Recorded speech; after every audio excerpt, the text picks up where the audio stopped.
Dalam tempoh PKPB dan PKPB ini, pasti banyak masa diluangkan di rumah, dan apabila meluangkan masa di rumah, pasti ibu dan suri rumah pening untuk mereka cipta aktiviti, terutamanya untuk anak-anak.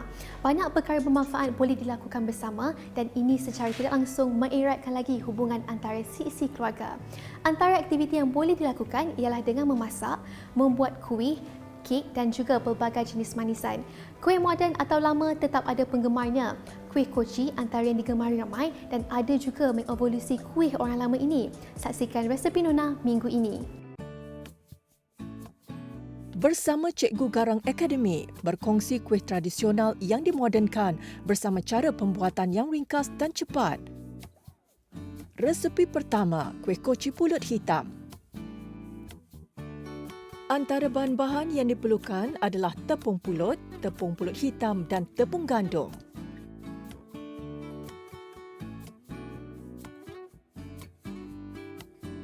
Langkah pertama kita mesti buat inti dia, iaitu ni adalah kelapa parut, daun pandan, kita ada juga gula merah, garam, gula pasir putih dan juga air. Ya?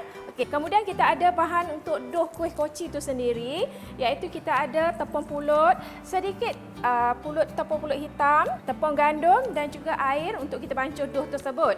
Dan yang terakhir kita kena ada santan, sebab tadi resepi kita adalah kuih koci santan. Jadi kita ada santan, air, tepung beras, tepung jagung dan juga sedikit garam. Cara-cara yang pertama kita akan masak inti terlebih dahulu. Okey. Kita masukkan air. Kita masukkan kita punya gula merah. Kita masukkan pula gula pasir. Kita masukkan garam dan juga daun pandan. Sebatikan dulu bancuhan ni sampai gula merah tu larut.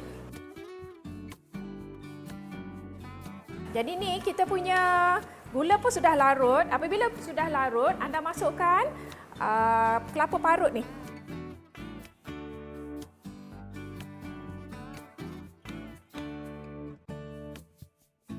Saya nak share sedikit tips apabila anda punya inti ni dah kering, kemudian anda sejukkan, lagi bagus kalau anda dapat masukkan di dalam freezer. Tujuan kita masukkan dalam freezer ni untuk anda mudah jadikan dia macam ni.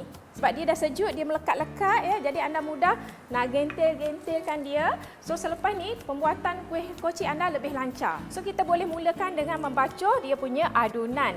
Okey, langkah pertama, anda masukkan tepung pulut ni, pulut putih, kemudian masukkan tepung pulut hitam, masukkan juga tepung gandum. Okey, 3 jenis tepung ni ya. Tergaul. Kemudian anda masukkan air sedikit demi sedikit. Ya. Maksudnya kita akan uli sehingga dia jadi dough. Dough kuih koci ini boleh dipelbagaikan. Adunan menggunakan tepung pulut hitam akan sedikit liat. Campurkan sedikit tepung gandum untuk mendapatkan dough yang diinginkan. Sebelum kita nak bentukkan kuih koci ini, nak bubuh inti, anda dah boleh panaskan air sebab kuih koci ni cara kita nak masak dia adalah dengan cara rebus di dalam air. Ni saya dah buat dah. So kebiasaannya saya akan timbang dough ni sebab supaya kuih tu sama je dia punya saiz dia. Saya menggunakan sekitar 18 ke 20 gram untuk setiap biji ni. Ambil sedikit adunan dough, lepirkan di atas tapak tangan. Kemudian masukkan inti kelapa dan bentukkan ia secara membulat. Bentuknya haruslah dibuat rapi dan kemas agar tidak terbuka sewaktu direbus.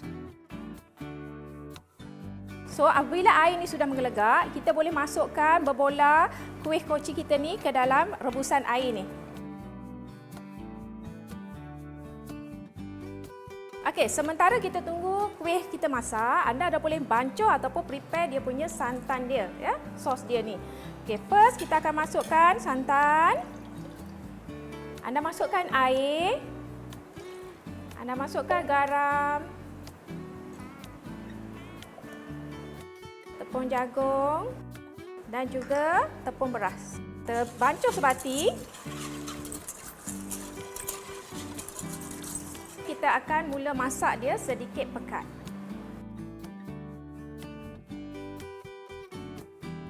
Kemudian terus masukkan ke dalam bancuhan santan. Anda kena terus gaulkan supaya kuih ni tidak melekat satu sama lain. Sekarang ni kita adalah proses terakhir, iaitu kita nak balut kuih koci kita ni ke dalam daun pisang. Okey, daun pisang ni kita dah siap layur dia supaya dia lembut. Anda potong lebih kurang saiz 5 inci kali 4 inci macam itulah, ya. Sukatan tepung dan inti yang diberikan ini dapat menghasilkan sebanyak 70 biji kuih koci.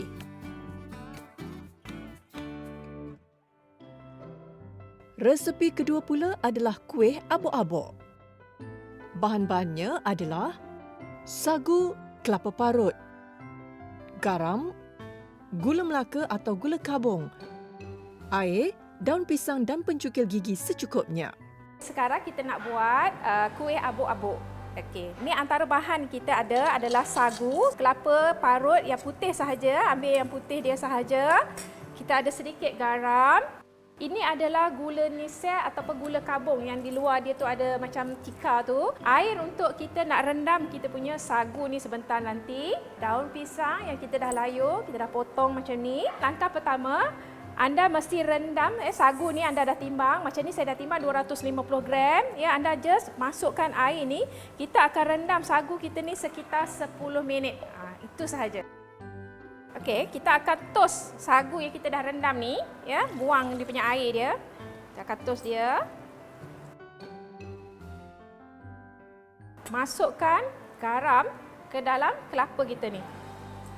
Gaul sebati. Masukkan dalam bekas. Juga kita masukkan kelapa parut yang kita dah campurkan dengan garam sebentar tadi. Kita akan mula membalut kita punya kuih abuk-abuk. Ini daun yang dah kita siap layurkan. So, langkah pertama anda kena jadikan dia macam kon supaya anda boleh isi dia. Masukkan 2 sudu sagu dan setengah sudu makan gula melaka. Bagi yang suka manis, tambahkan sedikit lagi gula dan 1 sudu sagu. Kemudiannya dibungkus kemas.